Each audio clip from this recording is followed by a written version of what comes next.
বাইরে থেকে দেখলে খন্দকার ম্যানশন এক প্রাসাদ। বিশাল আকার, প্রতাপশালী, কাঁচ পাথরের মিশেলে তৈরি এক দানবের মতো দাঁড়িয়ে আছে শহরের অভিজাত এলাকায়। রাতের বেলা দেখলে মনে হয় এক আলোকিত সাম্রাজ্য, কিন্তু দিনের আলোতে এর গাঢ় রহস্য আরও স্পষ্ট হয়। প্রধান ফটকের সামনে দাঁড়ালে প্রথমেই চোখে পড়ে বিশাল লোহার গেট, ভারী আর পুরনো ডিজাইনের, কিন্তু তাতে আধুনিক প্রযুক্তির ছোঁয়া। ফিঙ্গারপ্রিন্ট, পাসওয়ার্ড সিস্টেম সবই আছে, যেন একটা রক্ষিত দুর্গ। গেটের ওপাশে কড়া নিরাপত্তা, দারোয়ান থেকে শুরু করে সিক্রেট গার্ড পর্যন্ত সব সময় নজর রাখে। এখানে শত্রু প্রবেশ দূর, ঢোকার কল্পনাও করা মানা। গেট পেরুলে প্রশস্ত বাগান, যেখানে বিদেশি গাছ, সুগন্ধি ফুল আর দামি মার্বেলের ফোয়ারা। কিন্তু আশ্চর্যের বিষয়, এখানে কোনো চড়ুই পাখি আসে না, কোনো প্রজাপতি উড়ে বেড়ায় না। প্রকৃতি যেন এই বাড়িকে এড়িয়ে এড়িয়ে চলে। প্রধান দরজাটা বিশাল, দুই পাশে খোদাই করা কাঠের মোটা খিলান, যার উপর দামি কারুকাজ করা। দরজার পাল্লা এত ভারী যে একসঙ্গে দুইজন কর্মী ঠেলে না ধরলে খোলা যায় না। ভেতরে ঢুকতে বিশাল লবি, মাথার উপর সুবিশাল ঝাড়বাতি, যা হাজারটা ক্রিস্টাল নিয়ে ঝুলে আছে। সূর্যের আলো যখন এতে পড়ে তখন মেঝেতে এক অভিজাত ছায়া ফেলে। মেঝে চকচকে সাদা মার্বেলের, যা আয়নার মতো প্রতিফলিত করে চারপাশের প্রতিটি দৃশ্য। দুই পাশে উঁচু পিলার, যেগুলো গাঢ় বাদামি কাঠের তৈরি, তার উপরে সোনালি রঙের অলঙ্করণ। এই ম্যানশনের প্রতিটি কোণেই টাকার গন্ধ লেগে আছে। কালো টাকা, অবৈধ লেনদেন, ক্ষমতার দাম্ভিকতা, এমনকি এই বাড়িটা অবৈধভাবে আত্মসাৎ করা। কিন্তু এত সব জাঁকজমকের মাঝেও একটা গভীর শূন্যতা আছে। শীতল ভারী বাতাস, এখানে কোনো প্রশান্তি নেই। ধনী মানুষের বাড়ি মানে যে হাসি আনন্দ নয়, সেটা খন্দকার ম্যানশন দেখলেই বোঝা যায়। বিকেল গড়িয়ে সন্ধ্যা নামছে, কিন্তু খন্দকার ম্যানশনের চারপাশে সময়ের কোনো প্রভাব নেই। এখানে দিনের আলোও ফিকে, রাতের আধারও ঘন, চারদিকে নীরবতা। সবসময় একটা অদৃশ্য ভারী বাতাস শ্বাসরোধ করে রাখে চারপাশ। প্রধান ফটকের বাইরে দাঁড়িয়ে দারোয়ান রহমান কপালে ফাঁস ফেলে কালো বাক্সের দিকে তাকিয়ে আছে। শক্ত হাতের তালুতে ওটার হালকা ওজন অনুভব করছে সে। সাধারণ দিনের পার্সেল হলে এত ভাববার প্রয়োজন হতো না, কিন্তু আজকাল তার মালিক খুব আতঙ্কিত থাকে। স্যার, আপনার নামে একখান পার্সেল আইছে, গলা খানিকটা নামিয়ে বলল রহমান। ডেলিভারি ম্যান রাইকা গেছে, কারো নাম নাই, খালি আমনের নাম। রশিদ খন্দকার ম্যানশনের বিশাল জানালা দিয়ে বাইরের মেঘলা আকাশের দিকে তাকিয়েছিল। রহমানের কথা শুনে ভ্রুকুচকে তাকালো। নাম নেই, গলায় সন্দেহের সুর। না স্যার। রশিদ খন্দকার মুহূর্তে সাবধান হয়ে গেল। এই বয়সে এসে সে শিখে গেছে কোনো কিছুই বিনা কারণে ঘটে না। সে হাতের ইশারায় কেয়ারটেকারকে ডাকলো। মেশিনে চেক করো, ভেতরে বিস্ফোরক জাতীয় কিছু থাকতে পারে। কেয়ারটেকার নিঃশব্দে মাথা ঝাঁকালো। কালো বাক্সটা বিশেষ যন্ত্রের নিচে রাখা হলো। স্ক্যানিং মেশিনের নীল আলোতে বাক্সটা আরও অন্ধকার দেখাচ্ছিল। কয়েক সেকেন্ডের মধ্যে কেয়ারটেকার বলল, ভেতরে ধাতব কিছু নেই স্যার, বিস্ফোরকও না। রশিদ খন্দকার ভাবল, তারপর ঠোঁট চেপে পার্সেলটা ভেতরে পাঠাতে বলল। মার্বেলের মেঝের উপর ধাপ ফেলে ধীর পায়ে এগিয়ে গেল রশিদ খন্দকার। সিলিং থেকে ঝুলে থাকা ঝাড়বাতির আলো ঝিকমিক করছে, কিন্তু তার চোখের সামনে সব কিছু কেমন যেন ঝাপসা লাগছে। সে ধীরে ধীরে পার্সেলটা নিয়ে লিভিং রুমে প্রবেশ করলো। রুমের মাঝখানে বিদেশি কাঠ দিয়ে তৈরি করা বিরাট কাঠের টেবিল, যার উপর রেশমের দামি টেবিল ম্যাট ছড়ানো। রশিদ খন্দকার টেবিলের উপর রাখলো কালো বাক্সটা। ধীরে ধীরে বাক্সের ঢাকনাটাও সরালো। ঢাকনা সরাতেই দেখলো একটা হৃৎপিণ্ড, বাসি কালচে হয়ে যাওয়া হৃৎপিণ্ড। হৃৎপিণ্ডের গায়ে এখনও লালচে রক্তের ছোপ লেগে আছে। একটা পচা গন্ধ ছড়িয়ে পড়ছে বাতাসে। গন্ধটা একেবারে গলায় আটকে যাওয়ার মতো তীব্র। রশিদের নিঃশ্বাস ভারী হয়ে গেল। বুকের ভিতর একটা অস্পষ্ট কষ্ট চাপা ভয় পেঁচিয়ে ধরল তাকে। এই দৃশ্য সে কখনো কল্পনাও করেনি। তার হাত ঠান্ডা হয়ে গেছে, কপালে বিন্দু বিন্দু ঘাম জমেছে। বাক্সের একপাশে একটা ছোট্ট কাগজ, তাতে স্পষ্ট তীক্ষ্ণ হাতে লেখা, নেক্সট টার্ন ইজ ইয়োর্স। কথাগুলো যেন কোনো ধারালো ব্লেডের মতো চোখে বিঁধল। রশিদ খন্দকার চুপচাপ দাঁড়িয়ে রইল। হাত থেকে কাগজটা ধীরে ধীরে পড়ে গেল টেবিলের উপর। হৃৎপিণ্ডটা নিস্তব্ধ, নিস্পৃহ, অথচ সেটার উপস্থিতি পুরো লিভিং রুমের বাতাস ভারী করে তুলেছে। গলাটা শুকিয়ে এসেছে, বুকের ভিতর ধুক ধুক করছে। আয়েশা খন্দকার দরজায় এসে দাঁড়ালো। ধীর পায়ে এগিয়ে এসে বাক্সের দিকে তাকালো। চোখের পলকও ফেলল না, যেন এটা কোনো সাধারণ বস্তা। পচা রক্তের গন্ধ ছড়িয়ে পড়ল। তার মুখভঙ্গি অটল, বোধহয় প্রতিক্রিয়া দিতে কার্পণ্য করছে। তার ঠোঁটের কোণে হালকা হাসি ফুটল, ঠান্ডা নির্মম এক হাসি। ভয় পেয়েছো ভাইয়া? রশিদ মুখ তুলল, চোখে ভয়, সন্দেহের ছায়া। এটা একটা ওয়ার্নিং আয়েশা। গতকাল থেকে হৃদ মিসিং, আর আজ এটা হৃদের হার্ট। আয়েশা কথার মাঝে ঢুকে গেল। চোখ দুটো সংকীর্ণ, ঠোঁটের হাসিটা গভীর হলো আরও। রশিদ খন্দকার এক সেকেন্ডের জন্য থমকে গেলেন। পড়ে থাকা নিথর হৃদয়টার দিকে আবারও চাইলেন। এটা সত্যি সত্যি হৃদের? আরুষের বউকে ছুঁয়েছিল, তার হৃৎপিণ্ড টেনে বের করে নিয়েছে, ভিডিও পাঠিয়েছিল। খুব নির্লিপ্ত কণ্ঠে কথাটা বলে আয়েশা খন্দকার থামল। ঠান্ডা গলায় বলল, ওর কাছে ব্লেড থাকলে আমার কাছে আছে চাইনিজ কোরাল। উড়ে বেড়াক, এক কোপে কেটে দেব, সুখ সুতা নিঃস্ব হয়ে যাবে আরুষ। তুমি ভেবো না ভাইয়া, আমি প্রস্তুত।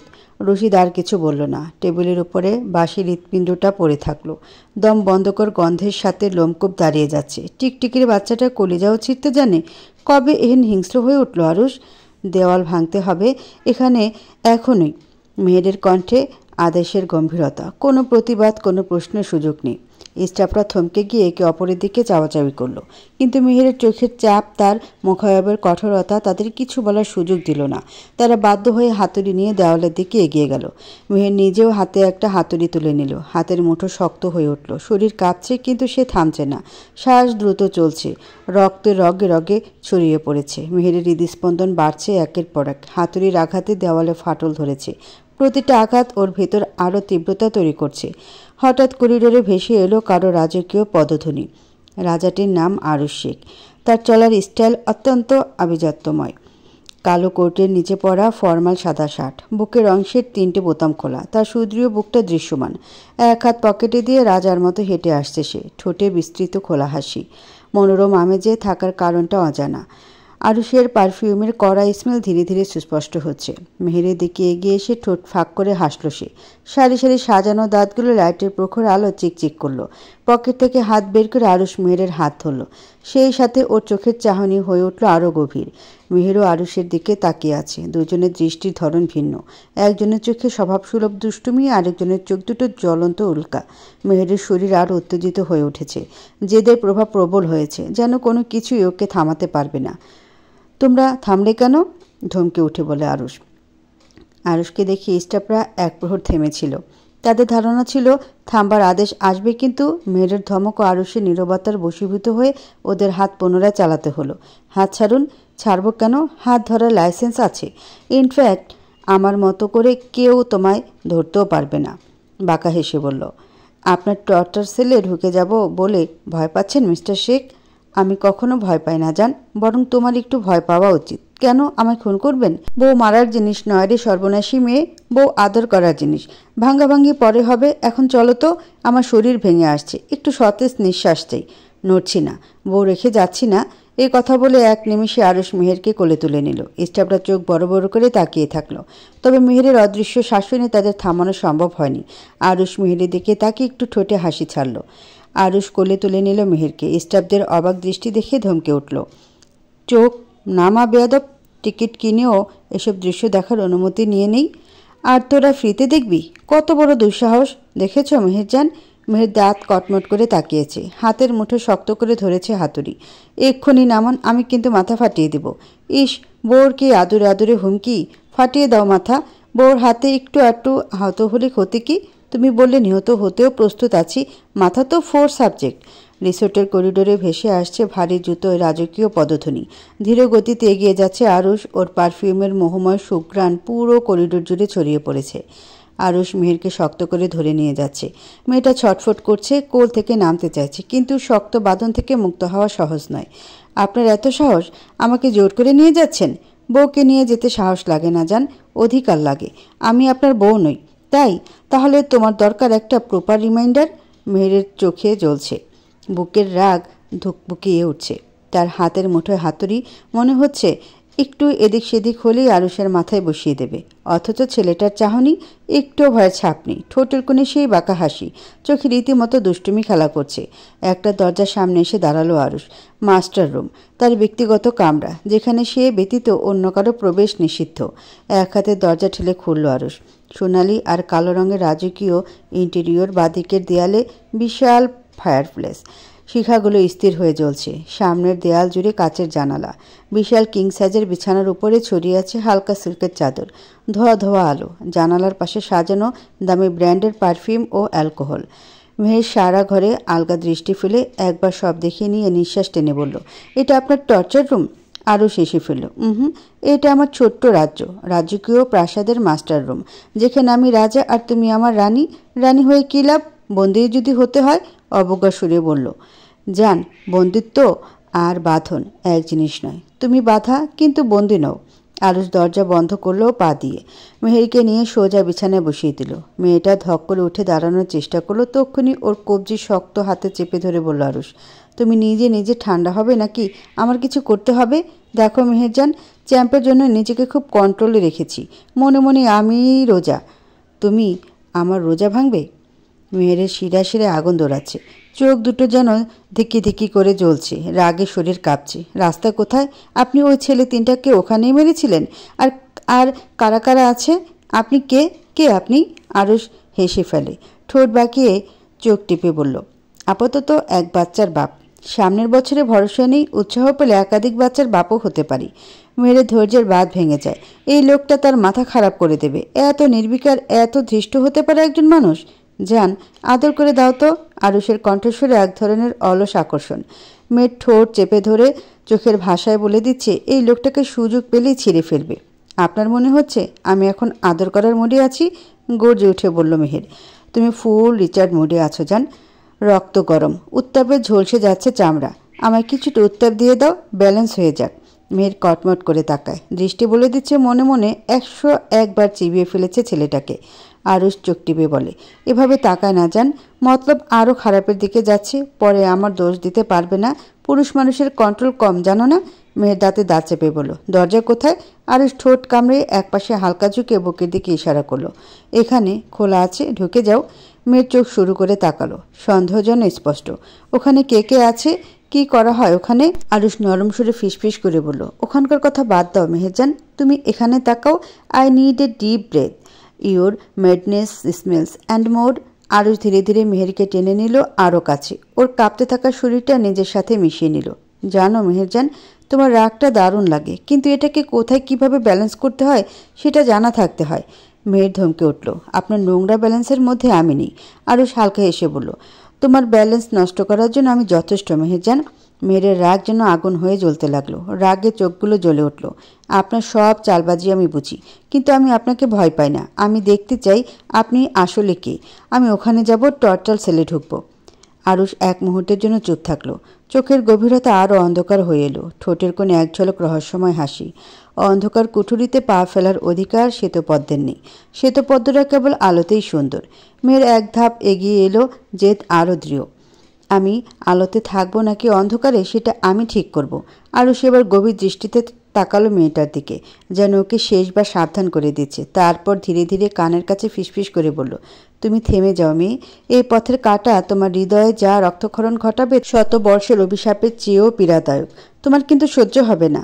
মেয়ের থমকে গেল, কিন্তু দৃষ্টিতে একটুও ভয়ের দেখা মিলল না। কৌতূহল পোষা হৃদয়ে ভয় নামক শব্দটা থাকে না, থাকতে নেই। আরুষের শেষ কথাটা যেন বাতাসের মধ্যে ঝুলে রইল।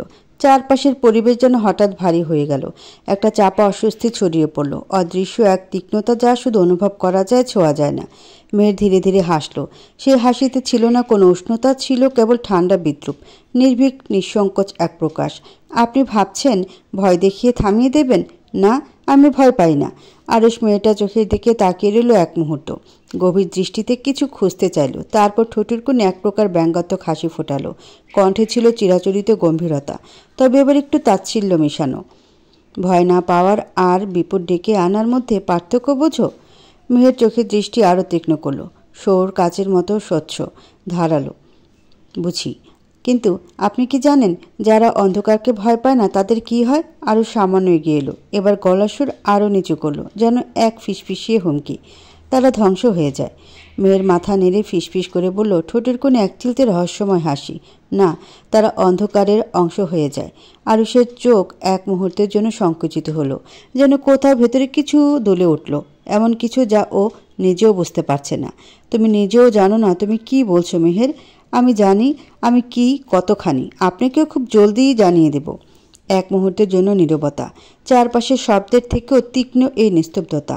একটা বোঝাপড়া গড়ে উঠছে, অথচ দুইজনেই জানে এই বোঝাপড়া স্বীকার করা যাবে না, আবার এড়িয়ে যাওয়াও অসম্ভব। আরুষ মেহেরের সামনে ঝুঁকে পড়ল, সুরের তীব্রতা নামিয়ে আনলো ফিসফিসে, তুমি এই পথে চলতে গেলে নিজের অস্তিত্ব সংকটে ভুগবে। ট্রাস্ট মি, আমি তোমার একটুও খারাপ চাই না মেহেরজান। একই কথা আমারও। আমি চাই না আপনি পাপে পাপে ভস্ম হয়ে যান। দিন শেষে ছায়াকেও পাশে পাবেন না, ট্রাস্ট মি। ভালো চাইছি আপনার, শক্ত গলায় বলল মেহের। আরুষ নিঃশব্দে মেয়েটার মুখের দিকে তাকিয়ে থাকে, তারপর অবজ্ঞার সুরে বলে, অদ্ভুত লাগে মেহেরজান, তুমি আমার ভালো চাও অথচ আমায় চাও না। মেহেরের দৃষ্টি কঠিন স্থির। আপনি নিজেকে বাঁচাতে পারলেন না? আরুষ হালকা হাসল, সেই চিরচেনা ম্লান হাসি। তাহলে তুমি আমাকে বাঁচিয়ে নাও। তুমি কাছে থাকলে আমি আরও 100 বছর বাঁচব। আমাকেই কেন চান আপনি? পৃথিবীতে আর কাউকে চোখে পড়েনি? আমার জীবনটা বরবাদ করে দিয়েছেন, বিষাক্ত কণ্ঠে বলল মেহের। আরুষের ঠোঁটে সে অদ্ভুত রহস্যময় হাসিটা খেলে যায়। তোমায় তোমার আল্লাহ আমার কাছে পাঠিয়েছে মেহেরজান। জীবনে একটাই ভালো কাজ করেছি, তোমায় বিয়ে করে। তোমার চোখের আগুনের তেজ দেখেছি, ধ্বংসের পূর্বাভাস পেয়েছি, তবু এই চোখ দুটো বড্ড বেশি টানে আমায় জান। চারপাশে গভীর নীরবতা, যেন শত বছরের অভিশাপ মিশে আছে বাতাসে। অন্ধকার দেয়ালে ম্লান হয়ে আসা আলো, নিস্তব্ধতা যেন শব্দের থেকেও শক্তিশালী। মেহের এক ধাপ এগিয়ে এলো, চোখে দৃঢ়তা। আপনার কাছে ভালোবাসা মানে কি মিস্টার শেখ? শরীরের মিলন, মনের সংযোগ, নাকি কিছুই নয়? আরুষ ঠোঁটের কোণ একটুখানি বিদ্রুপের হাসি টানল, খুব সামান্য, তবু তার মধ্যে তীব্র শীতলতা মিশে আছে। জানি না। মেয়ের একপাশে মাথা কাত করল, বিস্ময়ে নয় হতাশায়। কি আশ্চর্য, আপনি ভালোবাসার মানে জানেন না, অথচ এমনভাবে আমায় আঁকড়ে ধরেন যেন আমি ছাড়া আপনি অস্তিত্বহীন। আমি তোকে ভালোবাসি না জান, তোকে শুধু চোখের সামনে চাই। এই যে দেখছি বুকের ভেতরে শান্তি পাচ্ছে। তারপর এক মুহূর্ত চুপ থেকে গলাটা একটু নামিয়ে বলল, আরুষ এক অভিশপ্ত আত্মা। প্রেম ভালোবাসা এসব তার জন্য না। তার জীবন ছিল নারীর নেশায়, মদের গন্ধে, রক্তের স্বাদে।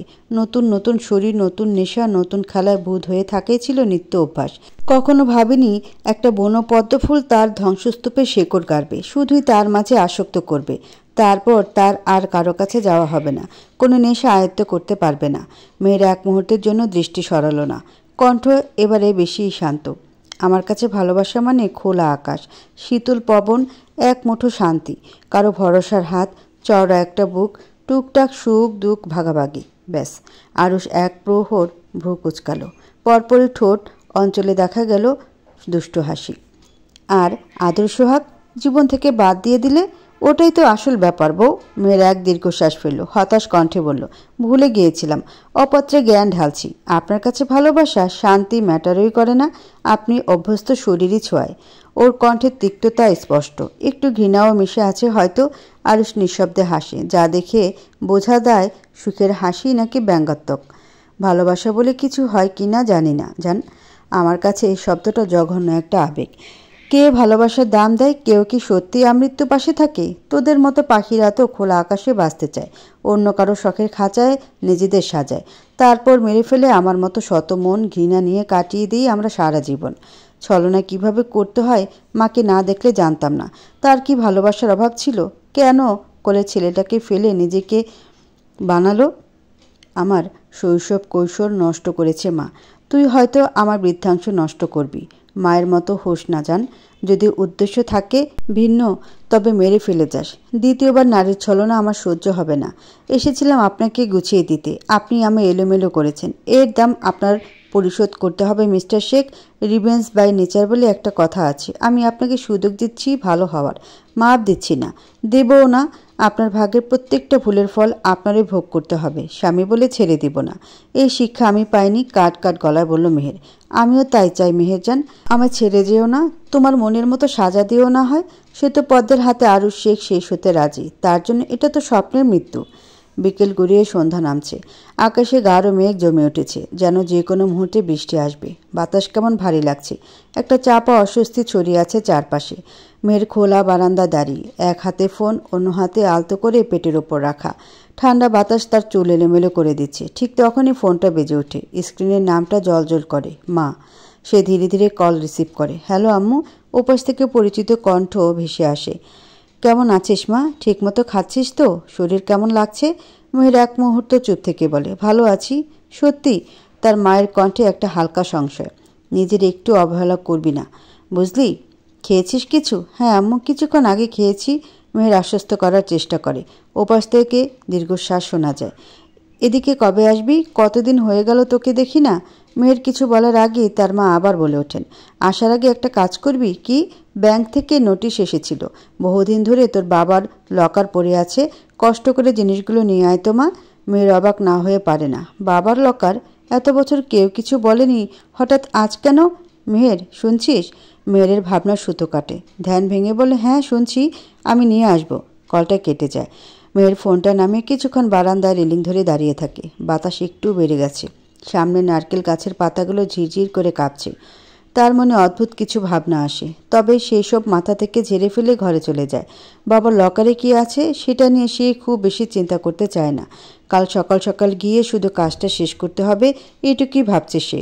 ঘড়িতে সকাল 11টা। রাজশাহী ব্রাঞ্চের সোনালী ব্যাংকে এসেছে মেহের। 5 বছর ধরে বন্ধ পড়ে থাকা তার বাবার লকার খুলতে।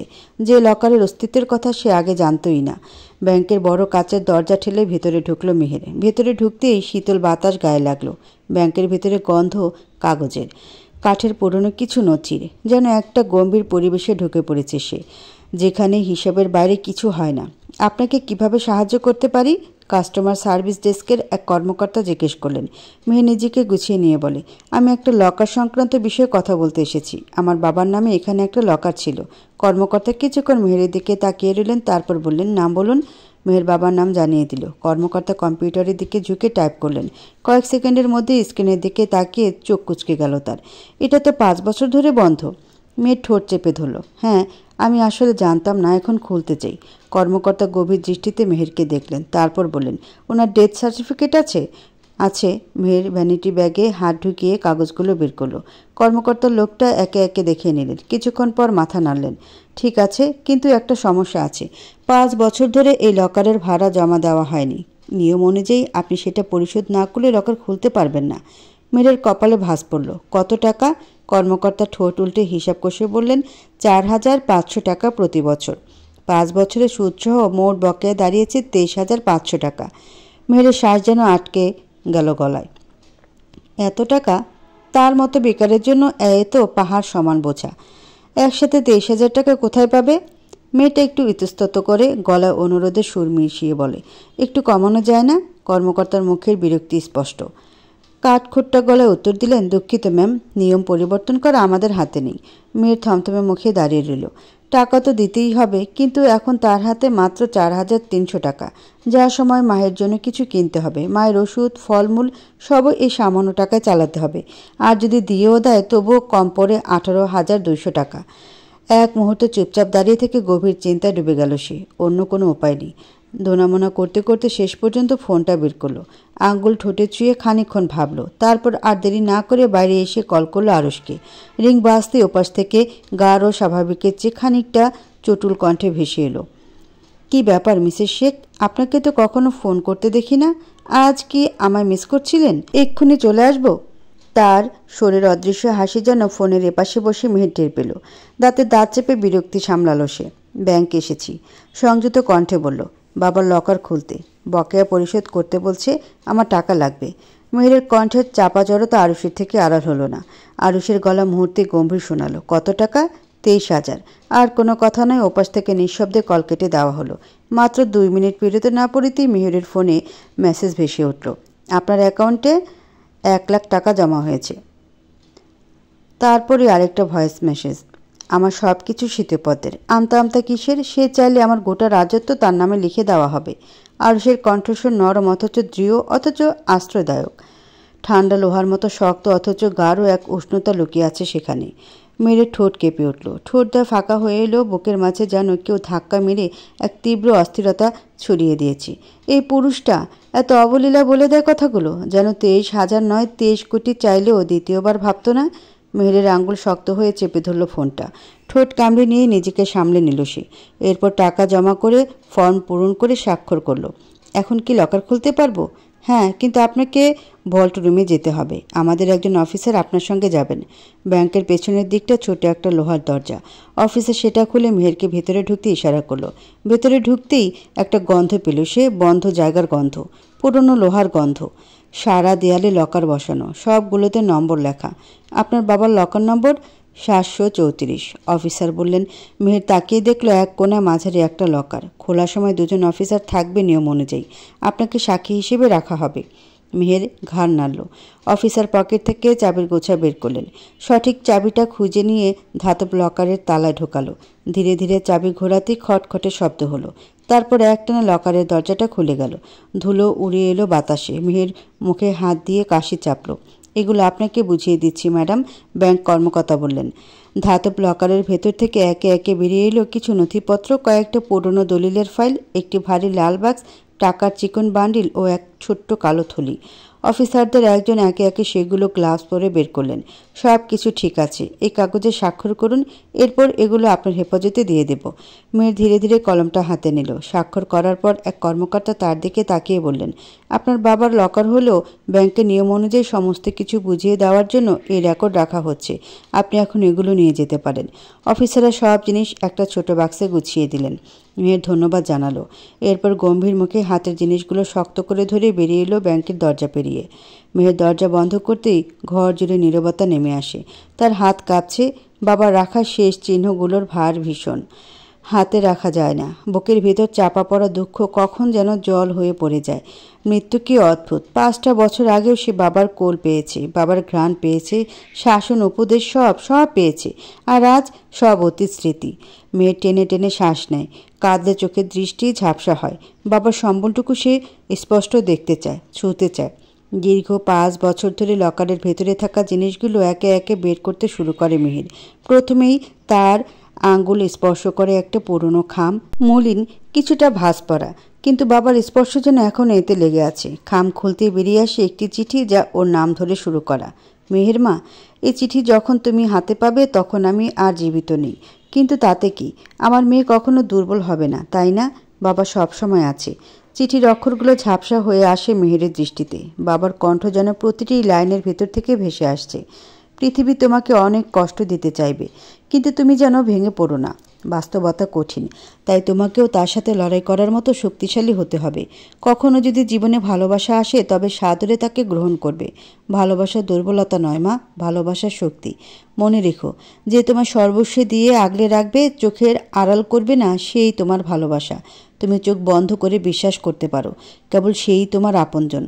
মেয়ের চোখ দিয়ে গড়িয়ে পড়ে এক ফোঁটা জল। বাবার হাতের লেখা ছুঁয়ে দেখে সে। আঙ্গুলের ছোঁয়ায় কাগজের স্পর্শে বাবাকে খুঁজে পাওয়ার চেষ্টা করে। সে চিঠিটা বুকের কাছে চেপে ধরে রাখে অনেকক্ষণ। ধীরে ধীরে বাক্সের অন্য জিনিসগুলো বের করে। মেয়ের এরপর হাতে একটা মিডিয়ার রুবিক্স কিউব তুলল, যার গায়ে অসংখ্য আঁকিবুকি করা, রং জায়গায় জায়গায় চটে গেছে। কেন বাবা এটা রেখেছিলেন? কি বিশেষত্ব আছে এতে? এটা সলভ করা বেশ টাফ হবে, কিন্তু সলভ করা উচিত। তার বাবা খুব বুদ্ধিমান জার্নালিস্ট ছিলেন। হতে পারে এটা কোনো কোড লুকানো, যা বাবা তাকে জানাতে চেয়েছে কিন্তু সরাসরি বলে যাননি। সেটা মেহের খুঁজে বের করুক, তাই চেয়েছে। রুবি কিউবস রেখে একগুচ্ছ পুরনো নথিপত্র, কিছু সাংবাদিকতার কাগজপত্র, অর্ধেক লেখা কিছু আর্টিকেল, কিছু অজানা তথ্যের নোটগুলো নেড়েচেড়ে দেখল মেহের। একটা ফটো অ্যালবামও আছে, বাবার হাতের ছোঁয়া লেগে থাকা কিছু ছবি, সুখের দিনগুলোর প্রতিচ্ছবি। মেয়ের ছোট্ট ছিল তখন, মা বাবার মাঝে বসে হাসছে, বাবার চওড়া হাসি, মার শান্ত মুখ। নথিপত্রের স্তূপে আঙুল বোলাতে বোলাতে হঠাৎ থমকে গেল মেহের। হলদেটে হয়ে যাওয়া কিছু পুরনো কাগজের মধ্যে তার দৃষ্টি আটকে গেল একটা ডায়েরির উপর। ধুলো সরিয়ে সেটি তুলে নিয়ে দ্রুত পৃষ্ঠা উল্টাতে লাগলো সে। হঠাৎ পাতার ফাঁক থেকে নিচে পড়ে গেল একটা কালো খাম। মেয়ে দ্রুত কুড়িয়ে নিতে ভেতর থেকে বেরিয়ে এলো কিছু সাদা কালো ছবি। একটা তার বাবা নওশাদ হোসাইন দাঁড়িয়ে আছেন এক কিশোরের সাথে। ছেলেটির শরীরে অসংখ্য পুরনো ক্ষতের দাগ, চোখে ভয় আর রাগের এক অদ্ভুত মিশ্রণ। মেরি কিছুক্ষণ তাকিয়ে থাকলো ছবিটার দিকে। কোথায় যেন এই মুখটা দেখেছি, কোথায়? তারপরে দৃষ্টি গেল ছবির পেছনে লেখা তারিখের দিকে। ফেব্রুয়ারি 2010। 2010?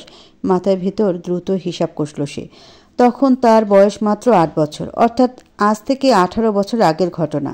পাল্টাপাল্টি পৃষ্ঠা উল্টাতে শুরু করলো মেহের। 2010 সালের ফেব্রুয়ারির এন্ট্রি খুঁজতে লাগলো উন্মাদের মতো। একটা পাতায় থমকে গেল তার আঙ্গুল। 14 বছরের কিশোর গোপন নেটওয়ার্ক থেকে পালিয়ে এসেছে। আজ ওর সঙ্গে দেখা হলো। ছেলেটার চোখে ভয়ঙ্কর শূন্যতা। ওকে নিয়ে কাজ করাটা ঝুঁকিপূর্ণ হবে, কিন্তু আমার কাছে বিকল্প নেই। যদি আমি ব্যর্থ হই তাহলে? এরপর কিছু লাইন ঘষে মুছে ফেলা হয়েছে। মেহেরের নিঃশ্বাস ভারী হয়ে উঠল। বাকি ছবিগুলো উল্টে পাল্টে দেখল সে। অন্ধকার গুদামের ছবি, দেয়ালের গায়ে লাল মার্কার দিয়ে আঁকা কিছু অদ্ভুত চিহ্ন, পেছনে ছোট্ট একটা নোট। কে বা কারা ওকে নিশ্চুপ করিয়ে দিতে চায়, পেছনে কে আছে এখনও নিশ্চিত নই। মেহেরের মনের ভিতর শীতল স্রোত বয়ে গেল। কিছু একটা আছে এখানে। আরেকটা ছবি তুলে নিল সে, একজন কিশোরের একক ছবি। সেটা হাতে নিয়েই শ্বাস বন্ধ হয়ে এলো প্রায়। কিশোরের চেহারা, চোখ, চোয়াল, সার ফিচারগুলো, না না, এটা হতে পারে না। সে দ্রুত ছবিটা জানালার পাশে নিয়ে গেল, কাপড় দিয়ে ধুলো মুছিয়ে আলোয় ধরল। তারপর ঠোঁটের ফাঁক দিয়ে নিঃশব্দে বেরিয়ে এলো, আরুষ। মেয়ের আঙ্গুলের ডগা কেঁপে উঠল, পুরো শরীর যেন হঠাৎ অবশ হয়ে গেল। বাবার ডায়েরিতে থাকা সে কিশোর আর আরুষ একই ব্যক্তি? কেন? কিভাবে? তার বাবা আর আরুষ একসঙ্গে কেন? কি সম্পর্ক তাদের? মেয়ে দ্রুত ডায়েরি উল্টে পড়তে লাগলো, এবং তখনই একটি পাতার ভাঁজের মাঝে আটকে থাকা একটা চিঠি পেল সে। হাত কাঁপতে কাঁপতে খাম ছিঁড়ে বের করলো চিঠিটা। মেহের মা, আমি জানি তুমি এই চিঠি একদিন পড়বে, তখন আমি থাকবো না। কিছু সত্য তোমার জানা দরকার, কিন্তু আমি কখনো মুখ ফুটে বলতে পারিনি। কিছু মানুষ যাদের তুমি শত্রু ভাববে তারা হয়তো সত্যিই শত্রু নয়, আর যাদের বন্ধু ভাববে তারা হয়তো সবচেয়ে বড় শত্রু। একদিন তোমার চোখ খুলবে, সত্য উন্মোচিত হবে। শুধু মনে রেখো, সব কিছু যেমন দেখায় তেমন নয়। মেয়ে দ্রুত চিঠির শেষ দিকে চোখ বুলালো, যদি কোনো নাম থাকে, কিন্তু না, নেই। মেয়ে ডায়েরির পাতাগুলো আবার খুঁটিয়ে পড়তে লাগলো। তবে এবার শুধু ডায়েরি নয়, বাবার বাকি নথিপত্রেও হাত দিল। পুরানো নোটবুক, রিপোর্টের কাটিং, ব্যক্তিগত নথি, সব উল্টে পাল্টে দেখতে থাকলো, এবং সেখানে পেল আরও কিছু চমকপ্রদ তথ্য। একটা ধূসর ফাইলে কিছু রিপোর্টের কাটিং ছিল। একটি প্রতিবেদনে লেখা, 14 বছরের এক কিশোর 4 দিন নিখোঁজ থাকার পর অবশেষে উদ্ধার। পুলিশের সন্দেহ ছেলেটি অপ্রাপ্তবয়স্কদের নিয়ে কাজ করা একটি গোপন সংগঠনের অংশ ছিল, কিন্তু ছেলেটির পরিচয় গোপন রাখা হয়েছে।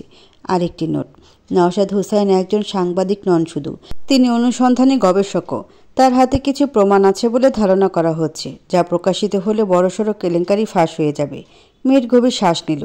তারপর চোখ গেল আরেকটা চিঠির দিকে, সাদা কাগজে কালো কালি, পরিচিত হাতের লেখা। মেহের, আমার কিছু সম্পদ আছে যা আমি তোমার জন্য রেখে গেলাম। তাতে কয়েকটা গহনা আছে, কিছু টাকা হয়তো ভবিষ্যতে কাজে লাগবে, কিন্তু আমার সবচেয়ে বড় সম্পদ সত্য, যা আমি তোমার জন্য রেখে যেতে পারিনি।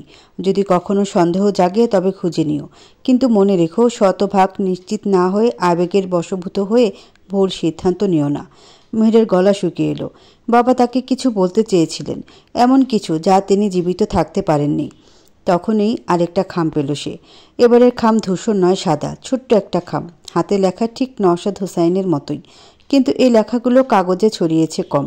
মেহের, যদি আমি না থাকি তবে জেনে রেখো, আমার মৃত্যুর জন্য দায়ী সেই বিশ্বাসঘাতক যাকে আমি নিষ্পাপ কিশোর ভেবেছিলাম।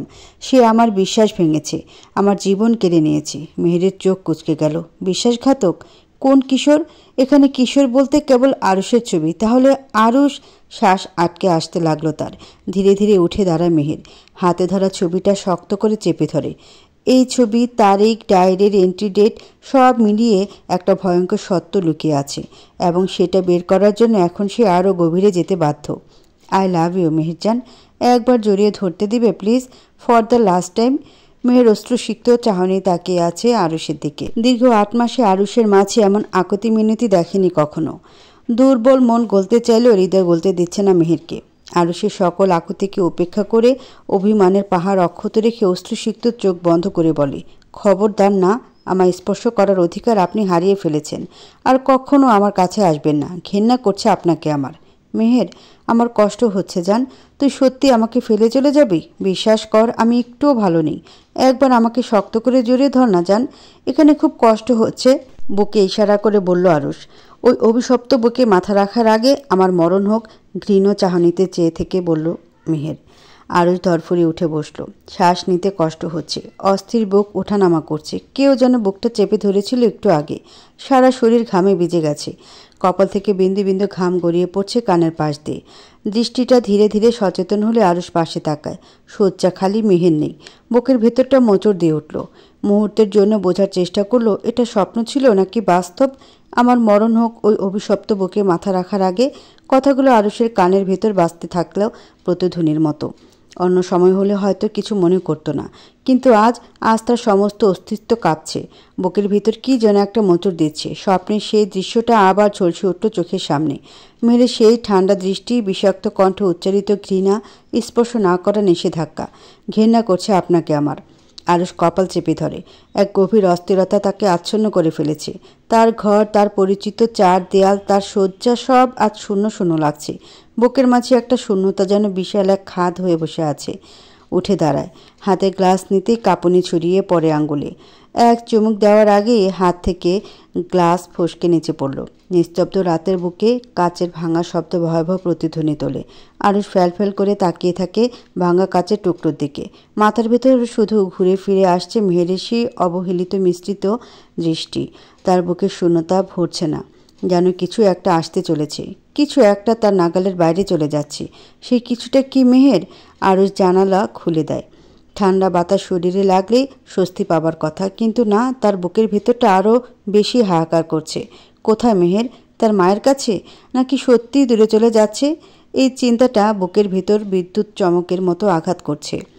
আরুষ থমকে দাঁড়ায়, নিজের হাতের মুঠো শক্ত করে ধরে। না, তুই আমাকে ফেলে যেতে পারবি না জান। আরুষের চোখে একরাশ অন্ধকার নেমে আসে। শঙ্কিত হৃদয় ধুকপুক করছে, গলাটা শুকিয়ে গেছে। বুকের ভিতর তোলপাড় চললেও সিদ্ধান্ত স্পষ্ট, এই স্বপ্ন আমি সত্যি হতে দেব না, কখনোও না। রাত গভীর, আকাশে কালো মেঘের ভারী চাদর, যেন পৃথিবীর সমস্ত আলো গিলে ফেলতে চায়। বিদ্যুৎ মাঝে মাঝে ঝলসে উঠছে। আলো অন্ধকারের খেলা খেলছে মেঘের ফাঁকে। বাতাস ভারী, উষ্ণ একটা কিছু ঘটার অপেক্ষায় যেন থমকে আছে চারপাশ। এসি চলছে, এসি ঠান্ডা বাতাসেও যেন মেহেরের ভেতরের আগুন নিচ্ছে না, উত্তাপ কমছে না। মেহেরের চোখের ভেতরে আগুন জ্বলছে, ধকধক করছে বুক। হাতের মুঠো শক্ত করে ধরা কয়েকটা পুরনো পেপার কাটিং, আরুষের ছবি। আরুষকে ঘিরে একটা গভীর অন্ধকার আছে, যে অন্ধকারের রহস্য সে আর বইতে পারছে না। তার চোখ ধেয়ে গেল আরুষের দিকে।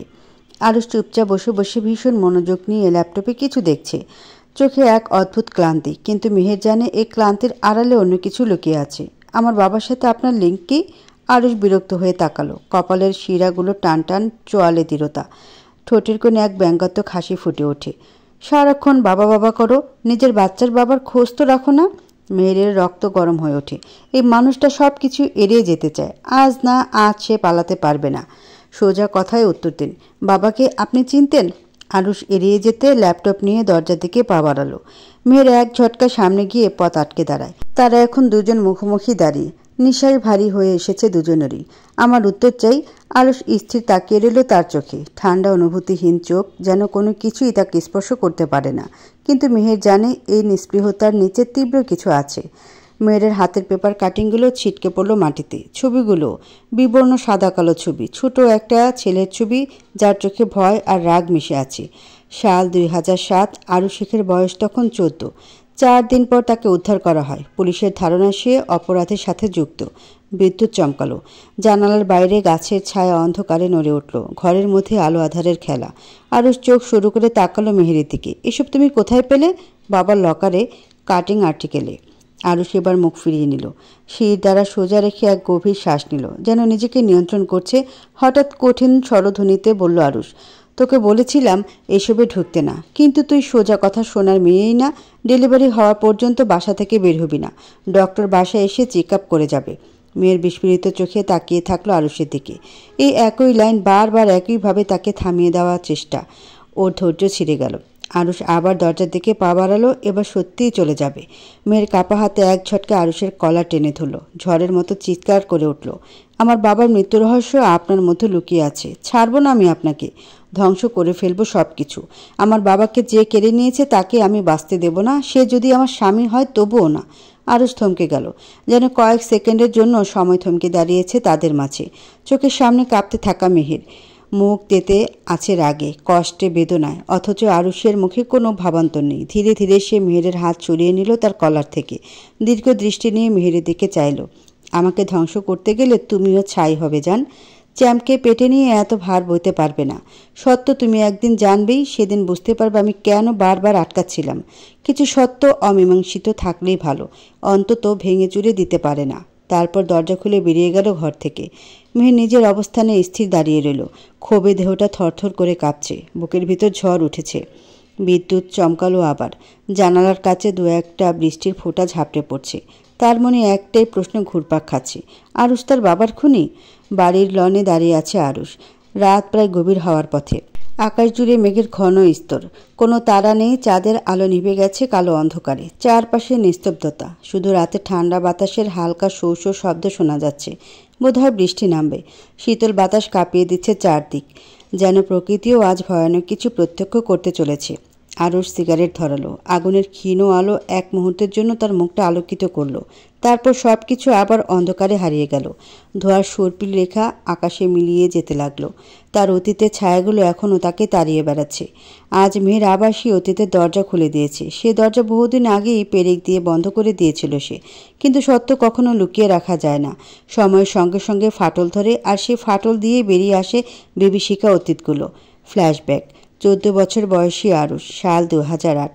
অন্ধকার ঘর, ঠান্ডা সিমেন্টের মেঝে, মাঝখানে পড়ে আছে এক কিশোর, হাত পা শক্ত করে বাঁধা, গায়ে ছেঁড়া শার্ট, শরীর জুড়ে নীলচে কালশিটে দাগ, ঠোঁট ফাটা, চোখের নিচে কালি জমে আছে। ক্ষুধা ও ব্যথায় শরীর নিস্তেজ হয়ে আছে, কিন্তু চোখের ভেতরে একটুও ভয় নেই। 4 দিন হয়ে গেছে। 4 দিন ধরে এই জানালাহীন স্যাঁতসেঁতে ছোট্ট ঘরে আটকা সে।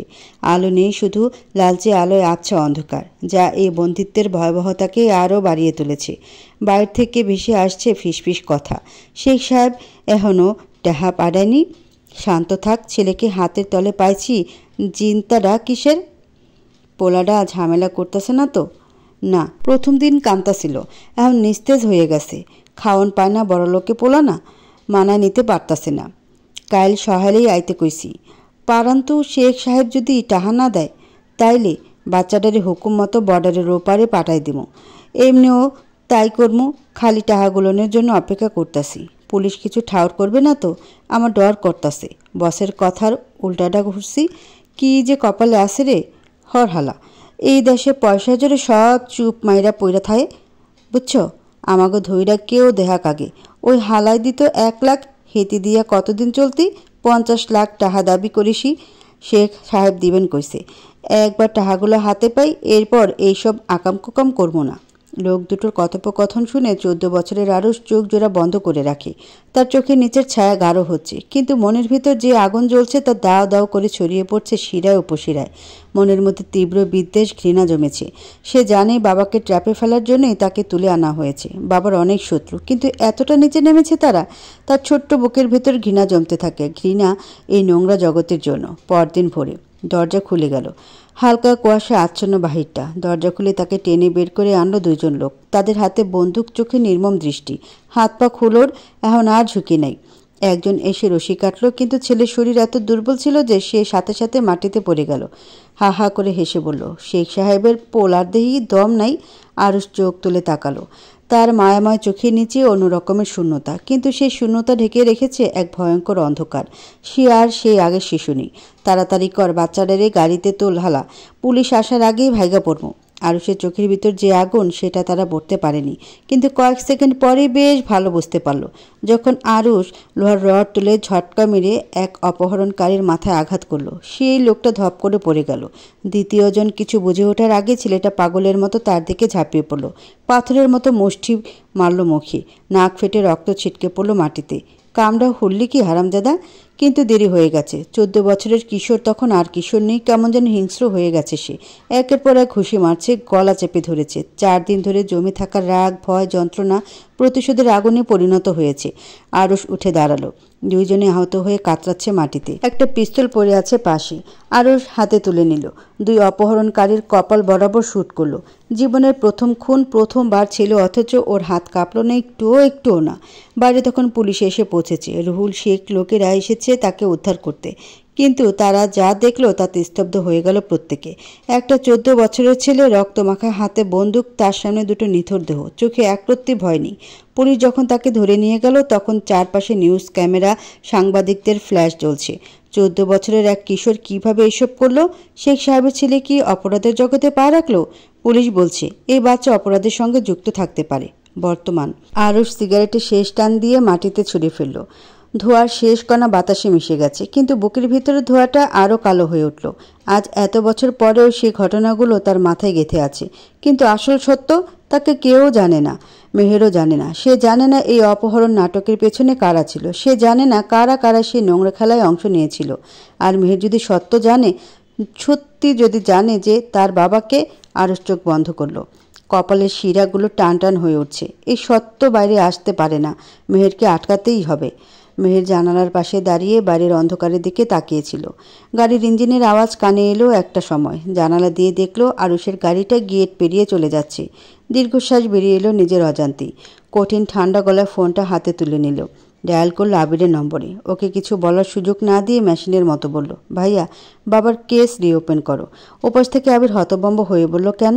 খালু স্বাভাবিক অ্যাক্সিডেন্টে মারা গেছেন মিহু, তদন্ত হয়েছিল তখন। মেহেরের চোখ রক্তিম হয়ে উঠল। আমার বাবার মৃত্যু স্বাভাবিক ছিল না, সে খুন হয়েছে। কিন্তু মিহু, অনুমান করে কেস ওপেন হয় না। মেহের এবার গর্জে উঠল, অফিসার, মিসেস মেহের শেখের অর্ডার এটা। কাল থেকে তদন্ত শুরু করবেন, নয়তো ডিউটির প্রতি অবহেলার কারণে আপনার নামে কেস হবে।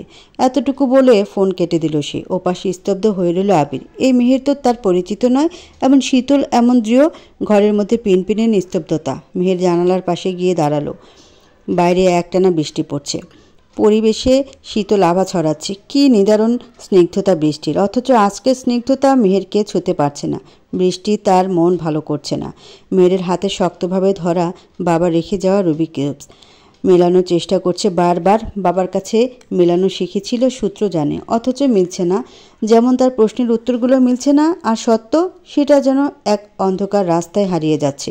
বৃষ্টি মুখর রাত, বিদ্যুতের আলো ঝলসে ওঠা আকাশের নিচে কালো BMW M-H ছুটে চলছে শান্তির শহরের রাস্তা ধরে। আরুষের মাথা কাজ করছে না, চিন্তাগুলো জট পাকিয়ে যাচ্ছে। কিভাবে মেহেরকে আটকাবে সে দিশেহারা। এক মুহূর্ত স্থির থাকতে পারছে না। গন্তব্যহীন তাই ছুটে চলেছে ছেলেটা, যেন পথের শেষেই কোনো উত্তর লুকিয়ে আছে। গাড়ির ইঞ্জিনের গর্জন বৃষ্টির শব্দ ছাপিয়ে যাচ্ছে, তবু অস্থিরতা কমে না। স্টিয়ারিং চেপে ধরা হাতের শিরাগুলো ফুলে উঠেছে। মাথার ভেতর শুধু একটাই প্রশ্ন, কিভাবে আটকাবে মেহেরকে?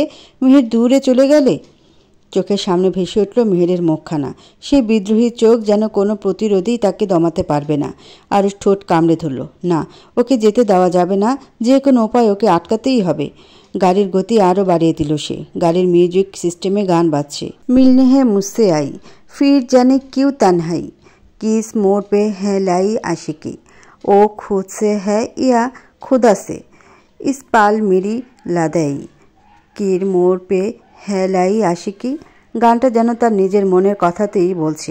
কে জানতো প্রতিশোধ নিতে গিয়ে নিজের সর্বনাশ ডেকে আনবে। আগুনের কুণ্ডুলিকে ভালোবাসবে, তার থেকে অন্ধকার অতীতগুলো লুকাতে অস্থির হয়ে উঠতে হবে। শ্বেতপদ্ম যে বড্ড ভালো। আরুষকে সে মারতে পারবে ঘৃণার দরুন, তাতে কষ্ট নেই, কিন্তু নিজেকে, নিজের অস্তিত্বকে, রক্তকে কিভাবে ত্যাগ করবে সে?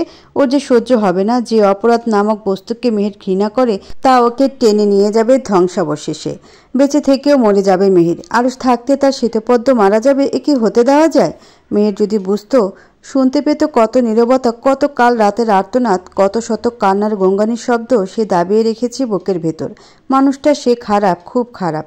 মেহের তো ভালো, কেন তবে একটু দয়া করে না? কি এমন চেয়েছিল সে? একটু সাহারা, ভালো সঙ্গতা, ব্যাস। আজ তার কথাগুলো যদি মেনে নিত, তবে তো সত্য মাটি চাপা দিতে ছুটতে হতো না এভাবে। গাড়ির জানালায় বৃষ্টির ফোঁটা আঘাত হানছে, ঠিক যেমন তার চিন্তাগুলো ওকে আঘাত করছে বারবার। আর সে সিক্স সেন্স বলছে নওশাদ হোসাইনের সব লেনদেন একমাত্র একজনের কাছে আছে, তার বিশ্বস্ত আইনজীবী জাহিন ইলিয়াস। হ্যাঁ, শেয়ালটা জানেই না তার ঘুম ভাঙাতে শিকারি আসছে। ঠোঁটের কোণে একটা বাঁকা হাসি ফুটে ওঠে আরুষের। চোখে ঝলক দেয় এক রোখা কঠোরতা। আরুষ গাড়ির স্টিয়ারিংয়ে এক হাতে ধরে অন্য হাতে রাহানকে কল দেয়, ছেলেদের রেডি কর, 5 মিনিটের মধ্যে আসবি রিভারসাইড ওয়ারহাউস। রাহানের শোর করা, সবাই ফুল গিয়ারে থাকবে বস, হুডির সাথে হেলমেট নিবি, মুখ যেন কেউ দেখতে না পায়। নাইট শ্যাডো গ্যাংয়ের প্রত্যেকে অন্ধকারের মানুষ, আলো আমাদের দরকার নেই। কালো BMW ঝড়ের গতিতে থামে আরুষের ব্যক্তিগত রিসোর্টের সামনে। ডানে বামে না তাকে সরাসরি সে চলে গেল মাস্টার রুমে। চারপাশের বিলাসিতা তার চোখে পড়ে না। মন এখন আরেক যুদ্ধের প্রস্তুতিতে ব্যস্ত। শাওয়ার নিয়ে ঠান্ডা পানি দিয়ে মাথা পরিষ্কার করে নিল আরুষ। গরম মেজাজে কিছু হাসিল হয় না। জিততে হলে ঠান্ডা মাথায় খেলতে হয়, শান্ত থাকতে হয়। আগে টি-শার্ট ট্রাউজার খুলে কোমরে সাদা তোয়ালে পেঁচিয়ে বেরিয়ে এলো আরুষ। বিলাসিতাময় ঘরে সুন্দর আয়নার সামনে দাঁড়িয়ে নিজেকে দেখল। প্রশস্ত বুকের ছাতি, কালো ঠোঁট, ভাল্লুকের লোমের মতো কোঁকড়ানো ঘন চুল। নিজেকে জঙ্গলি হায়না মনে হয় মাঝে মাঝে আরুষের। আবার কখনো কখনো মনে হয় সে সস্ত কাকাবাবুর ইয়েতি। ভয়ঙ্কর শক্তিশালী গলা ছেড়ে গর্জন করতে পারে, যার ভয়ে রশিদ খন্দকার বাড়ি থেকে বের পর্যন্ত হচ্ছে না। শুধু বউটাই তাকে একরত্তেই ভয় করে না। হঠাৎ হেসে ফেলে আরুষ। না পাক নির্ভীক দৃষ্টি, আগুন চোখের চাহনি, ঝাঁসির রানীর মতো চণ্ডাল রূপ, এসবে মানায় তার বউকে। ন্যাকা আহ্লাদি মেয়ে হলে কবে ছুঁড়ে ফেলে দিত। মেয়ে তার মতোই জেদি একরোখা, তাই বোধহয় সে প্রিয় নেশা। আর আজ যা যা করছে সব প্রিয় নেশার জন্যই। ডয়ার খুলে কালো শার্ট, ব্ল্যাক জিন্স ও সুদৃশ্য আরমানি কোট বের করে সে। হাতে ওঠে সবচেয়ে পছন্দের মডেলের গ্লোক 19X বন্দুক।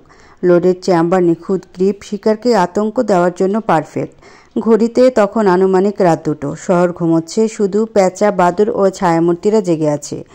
রিভারসাইড ওয়ারহাউস, পুরনো অন্ধকারাচ্ছন্ন একটা পরিত্যক্ত জায়গা। একসঙ্গে 6টা মোটর বাইক এসে থামে। কালো হুডি মাথায় টেনে দেওয়া, মুখের অর্ধেক ঢেকে আছে, কেউ কারো চেহারা দেখতে পারবে না। আরুষ ব্যতিক্রম, সে একাই কোট পরেছে, কালো রঙের, যা বহন করে শোকের প্রতীক। মুখের একপাশে হালকা বাঁকা হাসি, আপাত দৃষ্টিতে দেখলে যা আসলে শিকারীর আত্মবিশ্বাস। আরুষ তাদের মাঝখানে এসে দাঁড়ায়। কালো কোটের নিচে গ্লোক 90X লুকিয়ে রাখা, কোনো শব্দ যেন বাইরে কেউ না পায়, একটা সিকিউরিটি যেন টের না পায়। তার কণ্ঠে ঠান্ডা অথচ নির্দেশক ভঙ্গি। একজন জিজ্ঞাসা করে, আইনজীবী টের পেলে? আরুষ হাসে। ও ঘুমাচ্ছে, আমরা ওর স্বপ্নে ঢুকবো। রাত তখন 2:15। বাইরে বৃষ্টি নামছে, মৃদু কিন্তু অবিরাম। কাচের জানালায় জলবিন্দু জমছে, বিন্দুগুলো ঝড় হয়ে বয়ে যাচ্ছে সাপের মতো আঁকাবাঁকা পথে।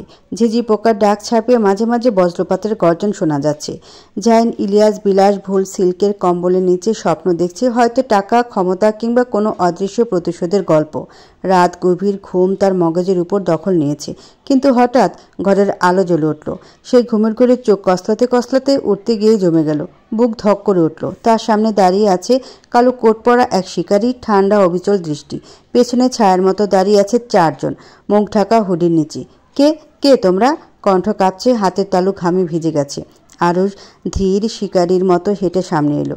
কোনো তাড়া নেই, তবুও মনে হলো যেন শূন্যতা কাঁপিয়ে গিয়ে আসছে এক মৃত্যু দূত। আরুষ চেয়ার টেনে বসলো, মুখে এক চিলতে ব্যঙ্গাত্মক হাসি। আমরা তোর দুঃস্বপ্ন। জাইন গিলে ফেললো নীরব চিৎকার। বুকের ভিতর দ্রুত লয়ে হার্টবিটের শব্দ হচ্ছে, চারপাশ নিস্তব্ধ। গার্ডস! একটা কর্কশ চিৎকার ছিটকে বের হলো তার গলা দিয়ে। একজন হুডি পরা লোক সামনের দিকে ঝুঁকে এসে ফিসফিস করলো, ঠান্ডা ভয়াবহ কণ্ঠ, চিৎকার করিস না, কেউ আসবে না। ঘরে নীরবতা আরও গাঢ় হয়ে এলো।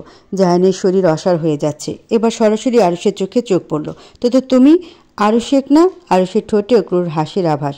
ধীরে ধীরে পকেট থেকে বন্দুক বের করলো, সোজা তাক করলো জাহিনের কপালের দিকে। তোর সাথে আমি গল্প করতে আসিনি খবিস। তার কণ্ঠে কোনো উগ্রতা নেই, শুধু তীব্রতা, যা হাড়ের মধ্যে ঠান্ডা শিহরণ বইয়ে দেয়। জার্নালিস্ট নওশাদ হোসেন, যত ডকুমেন্টস, প্রুফ যা কিছু আছে চুপচাপ দিয়ে দে, না হলে মাথার মধ্যে গুলি ভরে দেব।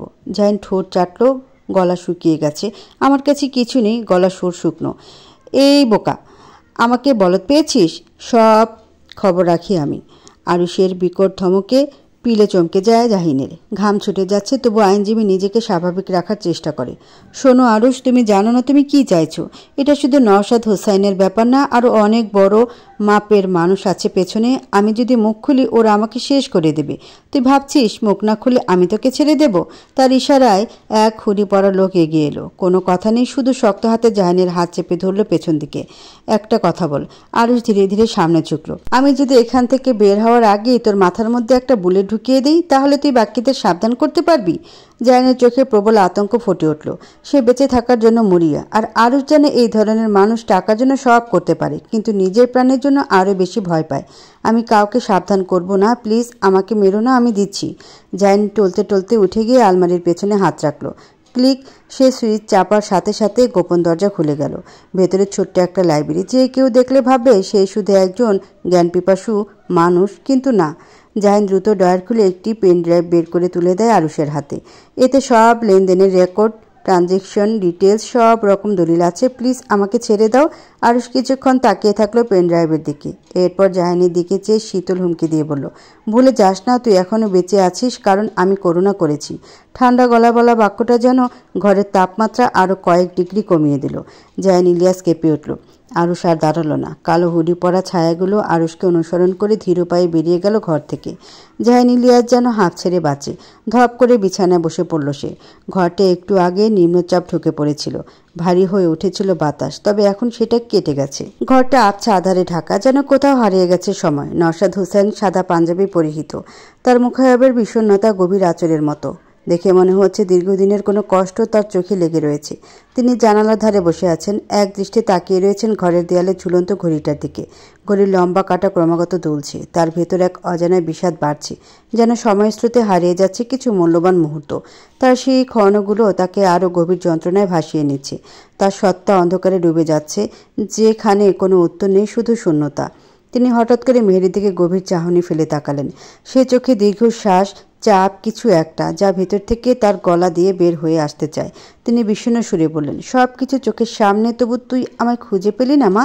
আমি খুব কষ্টে আছি, আমার সাহায্য কর মা। কথাগুলোর ভেতর একরকম নিঃসঙ্গতার গভীর সুর বাজছে। তিনি রকিং চেয়ার থেকে উঠে দাঁড়ালেন। দরজার দিকে থেকে রহস্যময় সাদা ধোঁয়া ঘরে প্রবেশ করেছে, যেদিকে তার বাবা ধীরলয়ে হেঁটে চলেছে। বাবা দাঁড়াও, কথা আছে, শোনো। মেয়ে ছুটে গিয়ে বাবাকে ধরতে চাইছিল, কিন্তু যতই এগিয়ে যাচ্ছিল বাবাও আরও দূরে চলে যাচ্ছিল। মেয়ের বাবাকে ছুঁতে পারল না। তিনি গুম হয়ে ঘর থেকে বেরিয়ে গেলেন। এরপর সব শূন্য। এক মুহূর্তে তার শূন্যতা পুরো ঘরটায় ছড়িয়ে পড়ল। মেহের চিৎকার করে কাঁদতে কাঁদতে ডাকলো, বাবা আমার সাথে কথা বলো, যেও না বাবা। কিন্তু তার আর দেখা মিলল না। মেয়ের ধরফর করে বিছানা ছেড়ে উঠে বসলো। শরীর ঘামে একদম ভিজে গেছে, গলা শুকিয়ে গেছে, আকস্মিক ধাক্কায় কথা বলার শক্তিটুকু নেই। চারদিকে ফজরের আজানের মধুর ধ্বনি শোনা যাচ্ছে, তবে এই সুর তাকে শান্তি দিচ্ছে না, বরং অদ্ভুত এক ভয় তাকে গ্রাস করছে। মেয়ের এতটুকু ধাতস্থ হয়, আজানের ধ্বনি শুনে একটুখানি শান্ত অনুভব করার চেষ্টা করলো। এরপর ওনার আঁচল দিয়ে ঘাম মুছে নেয় সে। স্বপ্ন, সে তার বাবাকে দেখেছিল অনেক দিন পর। এমন স্বপ্ন আর দেখা হয়নি। কিন্তু কেন এই স্বপ্ন? কেন সে এমন অদ্ভুত দৃশ্যটা দেখল? মেহের নিজের কাছে জবাব খুঁজে পাচ্ছে না। স্বপ্নের অর্থ কি হতে পারে, নাকি এটা শুধু তার মনস্তাত্ত্বিক বিভ্রান্তি? মনে মনে সে নিজেকে প্রশ্ন করছে। বিছানা ছেড়ে উঠে মেহের দ্রুত ফ্রেশ হয়ে নেয়। তার সমস্ত শরীর যেন এক অদ্ভুত ভারী হয়ে উঠেছে, কিন্তু তারপরও নিজেকে সামলে নিল। আপাতত সে গেস্ট রুমে অবস্থান করছে। আরুষের সাথে একসঙ্গে ঘুমাতেও শরীর বিড়বিড় করে। যথাসম্ভব গত 3 দিন যাবৎ সে এড়িয়ে চলছে আরুষকে। আরুষও বেশি ঘাটে না ওকে। সামনে ইলেকশন, আরুষের খুব ব্যস্ত দেখা যায় তাকে। অজু করে নামাজে দাঁড়িয়ে বাবার জন্য অন্তর থেকে প্রার্থনা করতে থাকে মেহের। মোনাজাতে তার কণ্ঠে একটা দোয়ায় বারবার উঠে আসে, বাবা জান্নাতবাসী হোক। নামাজ শেষ করে মেহের দোতলার খোলা বারান্দার দোলনাটায় গিয়ে বসে। সকালে শীতল বাতাস এসে শরীর ছুঁয়ে দিচ্ছে। আকাশের কোণে সামান্য সাদা মেঘ, চারিপাশে কঠোর নীরবতা। দূরে কোথাও পাখিরা সূর্যোদয়ের গান গাইছে। এত সবের মধ্যেও মেহেরের অন্তরে কোনো শান্তি নেই। ও জানে না কেন, কিভাবে এমন অদ্ভুত স্বপ্নের অর্থ বের করা যাবে। ভেতর ভেতর একটা অদৃশ্য অশান্তি তাড়া করছে। বাবা কি কবরে ভালো নেই, নাকি সারাদিন আজগুবি ভাবনার হেলুসিনেশন মাত্র? সাজানো গোছানো মঞ্চ। মঞ্চের অবস্থান রাজশাহী শহরের প্রাণকেন্দ্রে। প্রতিটা সড়কের সংযোগস্থল, গলি, বাজার এবং দোকানপাট থেকে সোজা মঞ্চ দেখা যাচ্ছে। কাকফাটা রোদের নিচে দাঁড়িয়ে শত শত মানুষ, গুনতে গেলে 600 ছাড়াবে। সারি সারি সমর্থকরা একত্রিত হয়ে দাঁড়িয়েছে। মঞ্চটা স্বাভাবিকের চেয়ে একটু উঁচু, যেন সর্বত্র থেকে সবকিছু দৃশ্যমান হয়। স্টেজের পেছনে বিশাল একটা ব্যানার ঝুলছে, যেখানে সাদার উপর বড় বড় কালো অক্ষরে লেখা আরুষ ভাইয়ের আগমন। সে যদি হয় পৌর মেয়র, সবার হবে উন্নয়ন, সবার জন্য সুশাসন। মঞ্চের একপাশে বড় একটা মাইক সিস্টেম, যার শব্দ দূর দূরান্তে পৌঁছাবে। সামনে মঞ্চের দুই পাশ থেকে টানানো বিশাল পতাকা দুলছে। পতাকাগুলোর মধ্যে একটি অপোজিট দলের লোগো, অন্যটিতে আরুষের ছবি। আজ আরও সাদা পাঞ্জাবি পাজামা পরেছে, যার জন্য তার শ্যামকালো রঙের গায়ের স্বচ্ছতা আরও সুন্দরভাবে ফুটে উঠছে। পাঞ্জাবির সাদা রং ব্যক্তিত্বের উজ্জ্বলতা আরও বাড়িয়ে দিয়েছে। হাসির এক টুকরো দীপ্তি সারা মুখে। আত্মবিশ্বাস রগে রগে ছুটছে। কোনো কিছুই ওকে থামাতে পারবে না বলে মনে হচ্ছে। সোজা দাঁড়িয়ে মঞ্চের সামনে থাকা জনতার দিকে তাকিয়ে পুরো শহর জয় করার প্রস্তুতি নিচ্ছে। আর সে চোখে দৃঢ়তা, মনোযোগে কোনো ফাঁক নেই। মঞ্চের চারপাশে স্লোগান আর উত্তেজনা যখন মাথা চলে যাচ্ছে, তখন ওর হাসি আরও বেশি জ্বলজ্বল করছে। ও জানে আজকের দিনটা ওরই। সমস্ত শক্তি, সামর্থ্য এবং নেতৃত্বের অঙ্গীকার ওকে এগিয়ে নিয়ে যাবে, কারণ আরুষ হারতে শেখেনি। মঞ্চের নিচে থেমে থেমে স্লোগানের ধ্বনি উঠছে, আরুষ ভাই, আরুষ ভাই। হয় যদি সে পৌর মেয়র, শহরে উঠবে নতুন ভোর। আরুষ ভাইয়ের হাত ধরে গড়ব শহর নতুন করে। আসুন সবাই মিলে গড়ি নতুন পৌরসভা, যেখানে থাকবে সুশাসন, উন্নয়ন আর স্বচ্ছতা। শখানেক উত্তাল সমর্থকের চিৎকারে চারপাশ আন্দোলিত হচ্ছে। পুরো এলাকা উত্তাল হয়ে উঠেছে। এক একটা স্লোগানে সাড়া দিচ্ছে সমর্থকেরা। আজকে সবচেয়ে বড় আকর্ষণীয় হলো সমর্থকদের উপচে পড়া ভিড়। বিভিন্ন সমবয়সী, বিভিন্ন পেশার মানুষ ভিড় জমিয়েছে। বেশিরভাগই ছাত্র, যুবক আর শহরের সাধারণ মানুষ, যারা আরুষের সামনে এসে দাঁড়িয়েছে তাকে সমর্থন জানানোর জন্য। তারা হাত নেড়ে আরুষের প্রতি তাদের আনুগত্য প্রকাশ করছিল। কিছু সমর্থকরা ভলেন্টিয়ারের হয়ে হাতে লিফলেট আর স্টিকার নিয়ে মঞ্চের আশেপাশে চলছে। একপাশে বিশাল একটা গাড়ি, যেখানে প্রচারের জন্য আরও পোস্টার আর ব্যানার আছে। আরুষ হালকা কাশি দিয়ে গলার শ্লেষা পরিষ্কার করে নিয়ে উত্তাল জনতার উদ্দেশ্যে ভাষণ দিল। শুধু স্লোগান নয়, আমি সেই নেতা যারা কথা নয় কাজে বিশ্বাসী। আমাদের পৌরসভায় এমন একজন নেতা দরকার, যিনি শুধু কথা বলবে না, বরং কাজ করে দেখাবে। আমি তার প্রমাণ হব ইনশাল্লাহ। ভুল থেকে শিক্ষা নিয়ে নতুন করে স্বপ্ন দেখুন। আমি আপনাদেরই একজন, এই শহরের সন্তান, আর আমি জানি আমাদের শহরকে আরও উচ্চতায় নিয়ে যেতে হবে। আমি যদি আপনাদের সেবা করার সুযোগ পাই, তবে প্রতিটি প্রান্তিক মানুষকে সমান সুযোগ করে দেব। কোনো বৈষম্য থাকবে না। শুধু নির্বাচন নয়, এক নতুন দিনের সূচনা হোক। আমরা একসাথে পৌরসভাকে বদলে দেব, যেখানে আমাদের ভবিষ্যৎ নিরাপদ, সুন্দর এবং সুশাসিত হবে। আসুন সবাই মিলে গড়ি নতুন পৌরসভা, যেখানে থাকবে সুশাসন, উন্নয়ন আর স্বচ্ছতা। আরুষের বক্তব্য শেষ হওয়ার পর মঞ্চের চারপাশে এক ধরনের নীরবতা নেমে আসে। সমর্থকরা কিছুক্ষণের জন্য নিশ্চুপ হয়ে যায়, যেন বক্তব্যের প্রভাব পুরোপুরি ধারণ করার চেষ্টা করছে। এরপর পুনরায় স্লোগান গর্জে উঠতে থাকে, জিতবে জিতবে আরুষ ভাই জিতবে। সমর্থকদের স্লোগান যেন মাটি কাঁপছে। চারপাশে উত্তেজনা আরও বাড়তে থাকলো। কিছু সমর্থক নিজেদের উচ্ছ্বাসে একে অপরকে জড়িয়ে ধরছে। কেউ আবার আরুষের ছবিও পোস্টারে হাতে নিয়ে নাচানাচি করছে। স্লোগান, উল্লাস আর উদ্দীপনা পুরো এলাকাকে সোনালি রোদে আরও উজ্জ্বল করে তুলেছে। আরুষ মঞ্চে দাঁড়িয়ে জনতার দিকে এক দীর্ঘ দৃষ্টি ফেলে মুচকি হাসে, চোখে তীব্র আত্মবিশ্বাস। মঞ্চে কিছু সময় দাঁড়িয়ে থেকে তিনি হালকা মাথা নেড়ে জনতাকে শান্ত হতে ইঙ্গিত দেয়। তারপর আরুষ মঞ্চের দিকে এসে সমর্থকদের সঙ্গে হাতে হাত মিলিয়ে কুশল বিনিময় শুরু করে। কিছু সমর্থক তার দিকে এগিয়ে এসে তাকে সেলফি তোলার জন্য অনুরোধ করে, আর অনেকেই ওকে আরও কাছ থেকে দেখার সুযোগ পেয়ে খুশিতে বাকবাকুম। মঞ্চের একপাশে একজন তরুণ হালকা কাঁপানো কণ্ঠে বলল, আপনার মতো একজন নেতা যদি পৌর মেয়র হন, তাহলে আমাদের শহরের প্রতিটা কোণে হবে উন্নত। আরুষ বিনয়ী হাসি দিয়ে বলল, আমরা সবাই একসাথে কাজ করলে স্বপ্ন সত্যি হবে। আপনাদের বিশ্বাস, সম্মান এবং ভালোবাসা পেলে সব কিছু গড়ে তুলতে পারবো ইনশাল্লাহ। মঞ্চ থেকে আবার স্লোগান আবার শোনা যায়, একসাথে এগিয়ে যাব, সব সমস্যা রুখিয়ে দেব। পাশে থাকলে আরুষ ভাই পুরো শহর বদলে দেব। মঞ্চ থেকে সামান্য সরে আরুষ গাড়িতে উঠে বসে। গোটা শহরে ঘুরে ঘুরে এখন শোডাউন হবে। সমর্থকরাও আরুষের সাথে সাথে চলতে লাগলো। অগণিত বাইকের দখলে গোটা রাস্তা। পুরো পথটা আনন্দের মিছিলে পরিণত হয়েছে।